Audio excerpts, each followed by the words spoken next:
Mundur dari CEO Persebaya, Azrul Ananda disebut rugi 20 miliar rupiah. Bonek Andi Peci, dibuka saja keuangan 2018 hingga 2022. Zona Surabaya Raya. Bagi masyarakat awam, mundurnya Azrul Ananda dari CEO Persebaya Surabaya sangat mengagetkan. Pasalnya, Azrul Ananda dianggap sebagai sosok yang membawa Persebaya Surabaya kembali ke Liga 1 pada 2018 silam. Azrul Ananda juga hadir menyelesaikan masalah finansial Persebaya kala itu. Namun kini ia justru melepas posisi CEO di saat performa Bajul Ijo tersok-tersok. Iwan Iwe, anggota Bonek Writers Forum, BWF, menyebut keputusan mundur Azrul Ananda sudah ia prediksi. Menurutnya, Azrul tidak paham dengan dinamika sepak bola di Indonesia. Saya selalu merasa keberadaan Azrul di Persebaya merupakan kesalahan dari awal, sebut Iwan Iwe dari analisisnya berjudul, Mengapa Azrul Mundur?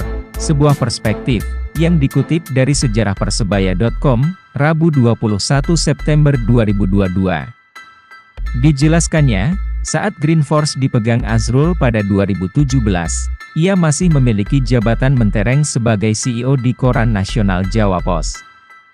Persebaya awalnya milik Jawa Pos, lanjut Iwan. Setahun setelah mengakuisisi Persebaya, Jawa Pos ternyata pecah kongsi dengan Dahlan Iskan, ayah Azrul Ananda. Jadilah dia, Azrul Ananda dan Dahlan Iskan, mundur dari Jawa Pos, ungkapnya. Bersamaan dengan itu, Azrul membawa serta PT DBL dan Persebaya. Karena itu pula, menurut Iwan, Azrul harus mengeluarkan banyak. Akuisisi PT DBL mungkin masih menguntungkan secara hitung-hitungan bisnis. Namun akuisisi Persebaya mungkin keputusan yang tidak rasional dan emosional, papar Iwan. Di mata Iwan, Azrul ini masih polos di dunia sepak bola Indonesia. Namun ia berani mengambil risiko besar dengan mengelola tim Bajul Ijo. Hanya orang gila yang mau berbisnis bola di Indonesia. Namun orang gila pun tahu jika sepak bola Indonesia butuh duit besar yang tak akan bisa kembali, tutur dia. Seorang pengusaha yang bertahun-tahun di sepak bola Indonesia tahu jika 1+1 tidak sama dengan 2, melainkan 9 atau 10, lanjutnya. Tak ada yang bisa diprediksi di sepak bola Indonesia. Azrul tidak paham, imbuhnya lagi. Iwan lantas mengungkap kerugian besar yang dipikul Azrul. Ia mencontohkan pada musim 2020 lalu. Kerugian yang diderita manajemen cukup besar. Musim 2020 sangat membekas bagi Azrul. Estimasi kerugian Persebaya mencapai 20 miliar rupiah, sebut Iwan. Salah satu pentolan bonek, Andi Peci ikut angkat bicara terkait mundurnya Azrul. Ia pun mengusulkan untuk membuka keuangan Persebaya secara transparan. Menawi objektif dibuka mawon, jika objektif dibuka saja.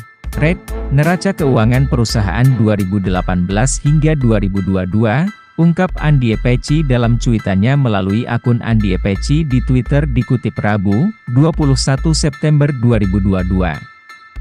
Dengan meminta bantuan akuntan publik, lanjut Andi, laporan keuangan PT Persebaya Indonesia bisa dibuka ke publik. Saget nyuwun tulung akuntan publik, cetusnya.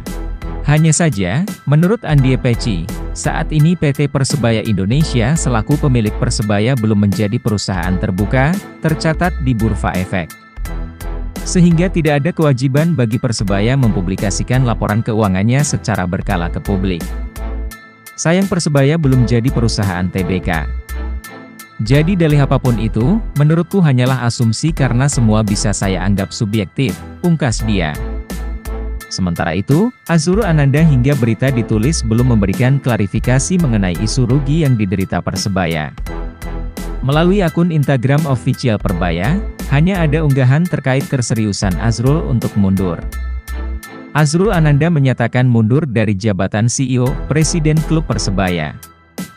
Surat pengunduran diri akan diberikan Dewan Komisaris pada Senin pekan depan. Jajaran direksi akan mengawal Persebaya menyelesaikan musim 2022-2023 dengan sebaik-baiknya, sebagai masa transisi, ungkapnya.